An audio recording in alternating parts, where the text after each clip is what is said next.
ডিসেম্বরে ঘোষিত হতে যাচ্ছে ত্রয়োদশ জাতীয় সংসদ নির্বাচনের তফসিল।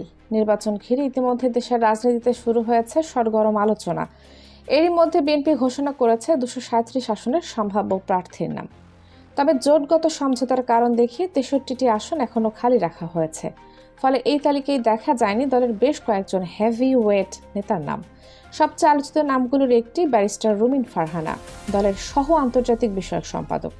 দলের সম্ভাব্য প্রার্থী তালিকা থেকে বাদ পড়েছেন তিনি। ফাঁকা রাখা হয়েছে তার প্রত্যাশিত ব্রাহ্মণবাড়িয়া 2 আসনটিও। এই বিষয়টি নিয়ে সোমবার রাতে চ্যানেল 24-এর এক সাক্ষাৎকারে মুখ খোলেন রুমিন ফারহানা। তিনি বলেন, গত 15 বছর ধরে যারা বিএনপির দুঃসময় রাজপথে কাঁধে কাঁধ মিলিয়ে আন্দোলন করেছেন তাদের সঙ্গে জোট গঠনের বিষয়ে আলোচনা চলছে। এছাড়া নতুন উদীয়মান কয়েকটি রাজনৈতিক দলের সঙ্গেও কথা হচ্ছে সম্ভাব্য নির্বাচনী সমঝোতা নিয়ে। তার ভাষায়, মূলত এই জোট আলোচনার কারণেই 63টি আসনে এখনো প্রার্থী ঘোষণা করা হয়নি এবং সেই কারণেই ব্রাহ্মণবাড়িয়ার 2 আসনটিও ফাঁকা রয়েছে। রুমিন আরও জানান, বিএনপির প্রতিটি আসনেই গড়ে 10 থেকে 12 জন করে মনোনয়ন প্রত্যাশী রয়েছেন, যার মধ্য থেকে একজনকে বেছে নেওয়া সত্যিই কঠিন একটি প্রক্রিয়া।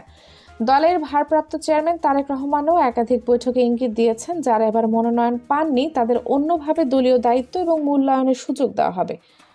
তবে মনোনয়ন বঞ্চিতদের বিক্ষোভ প্রসঙ্গে রুমিন ফারহানা বলেন, যারা বছরের পর বছর মাঠে ছিলেন, আন্দোলনের সংগ্রামে ছিলেন, তাদের মধ্যে মনোনয়নের প্রত্যাশা থাকাটাই স্বাভাবিক। তবে কেউ মনোনয়ন না পেলে মন খারাপ করা বা ক্ষোভ প্রকাশ করাও মানবিক প্রতিক্রিয়া।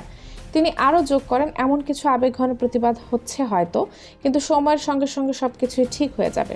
দল ঐক্যবদ্ধভাবেই সামনের নির্বাচনী লড়াইয়ে নামবে।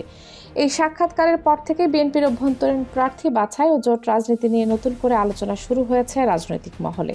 বিশেষ করে রুমিন ফারহানার আসনটি জোটের জন্য ছাড় দেওয়া হচ্ছে কিনা তা নিয়ে চলছে জোর জল্পনা। সব মিলিয়ে বিএনপি এখন এক কঠিন সমীকরণের মুখে। একদিকে জোট রাজনীতির হিসাব, অন্যদিকে দলের অভ্যন্তরীণ ভারসাম্য রক্ষা। এখন দেখার বিষয়, তফসিল ঘোষণার আগে এই সমীকরণে কোন মুখ পায় চূড়ান্ত রূপ। কানিজ ফাতেমা সোমা, রাজনৈতিক ডেস্ক, 0 টিভি।